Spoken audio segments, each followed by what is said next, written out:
John joins us now from the Washington Bureau. John, your interview felt like new territory with Donald Trump when he said that the U.S. may need to look at religious profiling. It's something that he's hinted at before. But what do you make of those comments?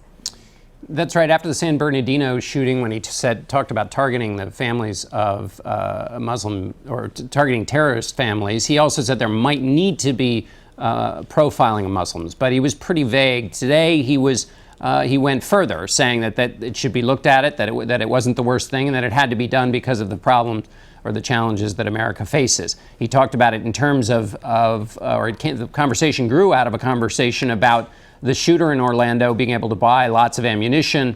The question was whether Muslims in America should be profiled, and he said that it should be looked at very seriously. So it seemed a question not of whether it should be done, but just how it would be done in his case. And also on Saturday, Trump said that it would be helpful if he had more support from the GOP, but we heard him tell some Republican leaders they shouldn't be talking so much.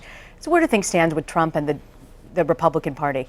Yes, he said that they should just kind of stick to what they're supposed to be doing, their jobs. He talked about, balancing the budget and trying to get money for defense, and that they basically shouldn't pipe up. But of course, the people he's talking about are House Speaker Paul Ryan and Senate Leader Mitch McConnell. So those are not just backbencher random Republicans. Those are leaders of the party and a co-equal branch of the government.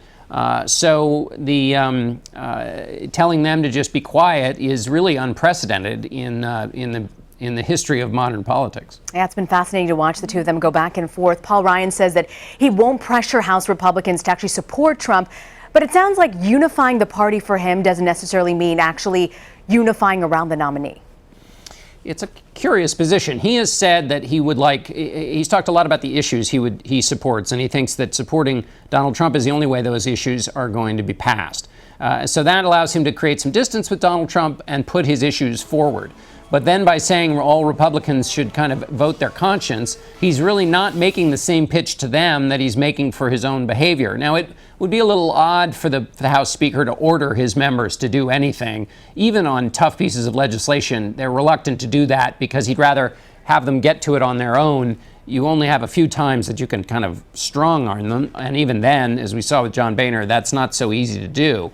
So it would be difficult for him to say, yes, you must do this. But what he didn't do either is make a long case for why they should support Donald Trump. He basically said, good luck to you. It's up to you. Fascinating to watch. John Dickerson, host of Face the Nation. Thank you, John. Thanks, Rena.